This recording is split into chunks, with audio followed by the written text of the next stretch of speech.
So before we dive into today's predictions, I just want to bring up the wildfires happening in LA right now. It's really terrible and tragic, and I know a lot of people are being affected just horribly by this. I have a lot of friends that have recently just flown out to LA for their spring semester abroad there, like interning, and I've been really scared about that. And I wanted to bring this up because I know it's affecting a lot of people, and I'm going to have some resources just linked in the description in case you wanted to donate or anything like that for what's going on there right now. And also just because I'm still doing these predictions and still want to talk about the award season, because I believe this award season can and will be spun in a way to help support LA, help support the people that have been removed from their homes because of these fires, that are displaced and have lost everything, as a way to make money and raise awareness and raise money and just help LA rebuild. And I hope that really is what they do. I think it will be. Let's kick off my predictions here. And we're going to be starting off with supporting actress. At number 1, I have Zoe Saldana, as I always have, and then 2, Ariana Grande.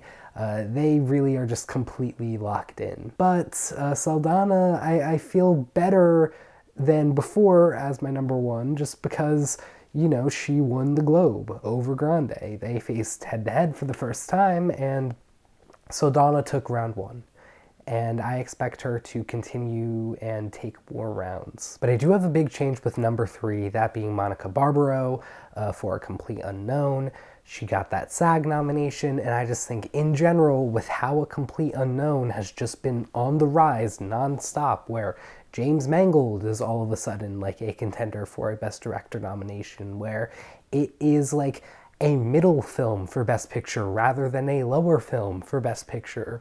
And Edward Norton seems really solid for supporting actor. I think Barbaro is in a really good spot and is in a category where there's just a lot of contention going on and a lot of split opinions about who's going to get nominated. I think Barbaro just has a really solid path to just sneak her way in and get a nomination over other people who might be a little bit more divisive. I think she has a similar story to Chalamet, where, she taught herself to sing and play the guitar for this movie, and just has an amazing voice for Joan Baez. And yeah, just great performance, deserving nomination, and at this point, I think it could totally happen. And then at 4 and 5, I still have Deadwyler and Rossellini. With Rossellini, I think she's like this year's Jude Hirsch, where she doesn't really do much, but in her one big monologue type scene, she's great, and that very well might be enough for her, especially for a movie like Conclave that is just completely beloved and getting so much praise. And then Deadwyler, who I think a lot of voters might be looking at Till and seeing how they snubbed her there and wanting to give her some recognition for this movie. It's the Piano Lessons' only possible nomination at this point, and I think she could just get in. I think Felicity Jones, who now I do have on the outside looking in, just hasn't been getting a lot of nominations, got snubbed in Critics' Choice, got snubbed now here for SAG, and just is not looking as strong. I think, unfortunately, The Brutalist is structured where she doesn't come into the film until the second half, and that second half is the more divisive half of The Brutalist. I know, when I first came out of the movie, I was like, gosh, I don't know how I feel about that second half, and it took me a while to realize I like what they did there. But some people probably took them a while, and then they realized that they didn't like what the second half was doing.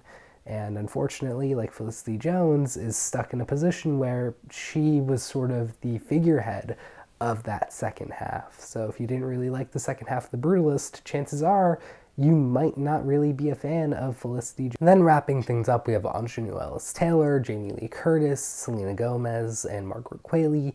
Really, this could go in any order for me. I just, between these 4, I just don't really feel that great about any of them, if I'm being honest. I think Ingenue just hasn't gotten enough recognition at other awards. Jamie Lee, even though she got SAG, I think it's too little too late. Selena Gomez I still have here because of just how much love Emilia Perez is getting. And Margaret Qualley, I know she got Golden Globe. I know she got Critics' Choice. But her performance is like so dependent on Demi Moore. I feel like a lot of like the good moments from her performance are sort of like mirrored with Demi Moore's performance in a way that I think benefits Demi Moore, where Demi Moore has like the more just emotionally riveting type of scenes where you get to sympathize with her just a lot more. And I think that that might just be in Qualley's deficit a little bit. So yeah, I mean, that's what I got with a supporting actress. It feels a little messier because of SAG, how they nominated Barbaro and Jamie Lee, but I think that this is my way of seeing through it. I think Jamie Lee, she could get in, and I wouldn't be surprised if I saw a lot of other people all of a sudden having her in their top 5 or really close to it. But I view her kind of like how Penelope Cruz got in last year. You know, just a really well-respected actor getting nominated, but just for a movie that isn't getting much attention and just kind of last minute and all of a sudden. So I think it's a similar situation. Moving on to supporting actor, which is Kieran Culkin's award to lose. He's probably going to just completely sweep at this point. Some people were worried about Guy Pearce possibly winning. Then he got snubbed from SAG. Yeah, this is Kieran's award, really. I mean, you might as well already give him the Oscar. But there are 4 other people that are gonna get nominations, and I think those people are gonna be Edward Norton, Yura Borisov, Guy Pearce, and Denzel Washington. Edward Norton is just getting everywhere that he needs to, really, for nominations. Same deal with Borisov. For the longest time, I was saying that Borisov is the Charles Melton of this year. I was wrong. That's actually Clarence Macklin. He is this year's Charles Melton, unfortunately. I thought his narrative would be enough to get him in, but unfortunately it just doesn't seem like it will be. Then you got Guy Pearce. I just think that there's enough love for The Brutalist and for his performance that even though he got snubbed from SAG, he won't get snubbed from the Oscars. And then I have Denzel at 5. And I have him in the same tier as Clarence Macklin and Jeremy Strong. I think any of them could get into that number 5 spot. But last year, I made the mistake of I either snubbed De Niro and didn't have De Niro getting in for supporting actor, or I was really strongly considering not having De Niro get in, but then last minute made the change of predicting him getting in, and then he did get in. Either way, my point is that star power, extreme star power, in the face of opponents, who are about at your level, who don't have that level of star power, can make a difference. It made a difference for De Niro, and I think it's going to make a difference here for Denzel. Both of them are coming from films that aren't receiving much love from the Academy. I know Killers got a few nominations, but it got no wins. And, Gladiator II, maybe you'll get 1 or 2 technical nominations, but aside from that, that's about it. I don't think it's going to be getting any wins, but Denzel is Denzel, and he also has this "I'm retiring soon" narrative in his favor as well. So I think that he could sneak in here and still get that 5th spot for Gladiator II. But I wouldn't be too shocked if it went to Clarence, and I wouldn't be too shocked if it went to Jeremy Strong. Really, I just The Apprentice has been doing a lot better than I expected it to, and if it wasn't so controversial, and if it wasn't the Trump movie in the year that Trump is getting inaugurated, I think I would have Jeremy Strong in my top 5. But I feel like giving The Apprentice nominations is too risky. I really do. Genuinely, politically for the Academy. And I think even if voters, want to give it to Strong, I would not be too surprised if the Academy somehow changed things and gave it to somebody else or just something like that. I mean, I don't even know if they can do that. I don't know what like the rules are behind that, but if they're able to, I seriously wouldn't be shocked, because this is just, I don't think they want the Oscars to get more politicized than they already are, and giving the Trump movie, The Apprentice,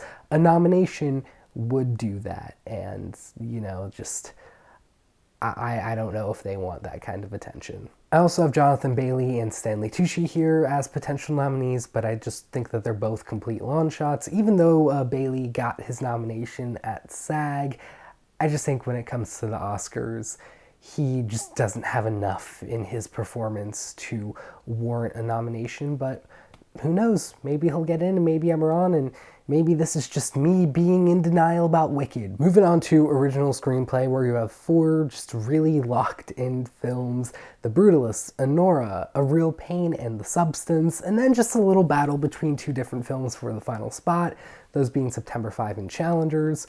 They would be like those films that get that screenplay nomination with no picture nomination. One of them would be. I think it's going to be September 5, just because it's coming out at the right time. It got that Golden Globe nomination for Best Film Drama, and I just think that there's some support for this film. But Challengers has sheer amounts of genuine love for it. So I do think that there is a shot that Challengers could sneak in and grab a screenplay nomination. I would love to see that happen, but I feel like September 5 is the safer Oscar bet, you know, but who knows? Could go either way, really. I'm going with September 5 here, but I would not be too shocked at Challengers, though if I did see that Challengers got in for original screenplay, I would probably freak out and just elation and excitement, because that would be a really exciting thing, and I would be so happy. And finally, for adapted screenplay, I have caved and made some changes. Conclave and Emilia Perez are still my 1 and 2, but now we have Wicked and A Complete Unknown at my 3 and 4. These films are just on the rise. They are very strong. They are beloved. And I think that they're probably going to both be getting screenplay nominations at this point. And then it's just what's going to get number 5. I think it's going to be Sing Sing, just because it's a really strong ensemble-based film based on like these real experiences in Sing Sing prison. But I could also see that going to Nickel Boys or Dune 2. You know, but Dune 2 just has been falling and feels like the kind of film that is only going to be getting a picture nomination and then technicals. And, you know, Nickel Boys just doesn't really have any other nominations going for it. You know, it doesn't have Ingenue Ellis-Taylor, who is really looking like solid right now. You know, Ramel Ross doesn't really look too solid right now. While Sing Sing, Coleman Domingo is locked in. You know, this film has something going for it. So I'm going to stick with my gut and with the film that has another nomination really going for it outside of a possible picture nomination, and that is Sing Sing. I wouldn't be surprised if it went to Nickel Boys, though.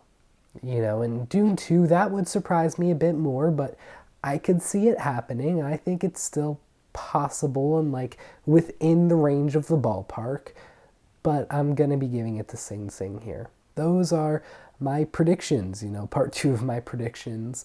Not as much to say this time around. I mean, really, like, we are getting closer and closer to Oscar nominations, and I can't wait. What did you all think of my predictions? Did you like my takes? Did you agree with them? Do you disagree with them? Please feel free to let me know in the comments down below. I'd love to start a discussion about these nominations that are going to be coming very soon. I cannot wait. And I will see you all in the next video. Take care.